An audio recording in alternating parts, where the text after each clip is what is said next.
جلال الفرہ ایک فلسطینی صحافی ہیں، یہ میرے ساتھ ہیں، ان سے بڑا امپورٹنٹ ایک سوال ہے۔ جلال السلام علیکم۔ وعلیکم السلام۔ جلال، آپ سمجھتے ہیں کہ حماس میں اور اسرائیل میں یا امریکہ میں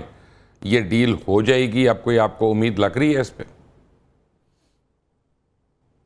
جی بہت شکریہ مبشر صاحب۔ دیکھیں، سب سے پہلے میں یہاں سے شروع کرنا چاہتا ہوں، یہ جو شروع میں 21 نکات بر مبنی جو امن کا منصوبہ، میری نظر میں تو یہی کہتا ہوں کہ نام نہاد امن کا منصوبہ ہے۔ یہ امن کا منصوبہ نہیں ہے، یہ ایک جال بچھایا گیا ہے فلسطینیوں کے لیے اور خاص طور پر حماس کے لیے، کیونکہ اگر آپ 21 نکات تو خیر 21 تو تھے، پھر بعد میں جب نتنیاہو اس ناجائز ریاست کا وزیر اعظم جب یہ گیا ہے امریکہ، تو یہ 21 میں سے انہوں نے ایک کو مائنس کر کے جو ہے نا انہوں نے 20 کر دیا، کیونکہ یہ کیونکہ ایک پوائنٹ ایسا تھا جس میں آزاد فلسطین خود مختار ریاست کے آزادی کی بات ہو رہی تھی، تو انہوں نے مائنس کر دیا، اور جو 20 نکات بچی ہیں اس میں باقاعدہ انہوں نے بہت ترمیمیں بھی کی ہے، ٹھیک ہے، بہت چینجنگ بھی کیا ہے۔ اب بعد اس وقت صورتحال یہ ہے، دیکھیں مبشر صاحب، یہ 20 نکات پر تعمیل کرنا میری نظر میں ممکن نہیں ہے، میری نظر میں نہیں، جتنی بھی ہمارے عرب اور فلسطینی صحافی، تجزیہ نگار یا سینئر پولیٹیشین ہے، سب کا یہی کہنا ہے کہ جی اس پر تعمیل کرنا ممکن نہیں ہے۔ پہلی بات میں ادھر سے شروع کروں گا، حماس کی جو بات ہے، حماس اول تو ابھی ڈاکٹر صاحب جو بھی فرما رہے تھے وہ اپنی جگہ پہ، حماس کس نے کہا ہے کہ حماس نے اپنے رضامندی اظہار کی یا حماس نے ڈونلڈ ٹرمپ کے جو تجویز ہے یا ان کا جو منصوبہ، نام نہاد منصوبہ ہے، ان کو قبول کر لیا؟ نہیں جی، اگر آپ اسامہ حمدان صاحب اور موسیٰ ابو مرزوق، میں دو شخصیات کا نام دے رہا ہوں آپ کو جو حماس کے اعلیٰ قیادت ہے، اگر آپ ان کے بیانات، ان کے انٹرویوز آپ دیکھتے ہیں تو اس سے یہ صاف ظاہر ہوتا ہے اور کلیئر کٹ میں انہوں نے کہا کہ جی ہم اس وقت جو قیدی ہے ہمارے پاس جو یرغمالی ہیں، ہم ان کو ریلیز کریں گے لیکن ڈیل کے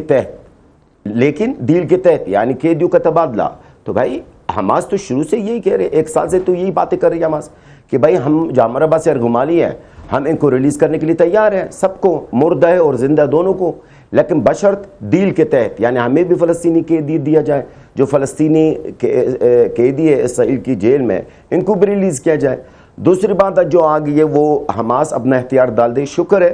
آج میرا یہ بھی پیشگوئی درست ثابت ہوئی ہے کہ تو میں نے یہ جو کہا تھا شروع میں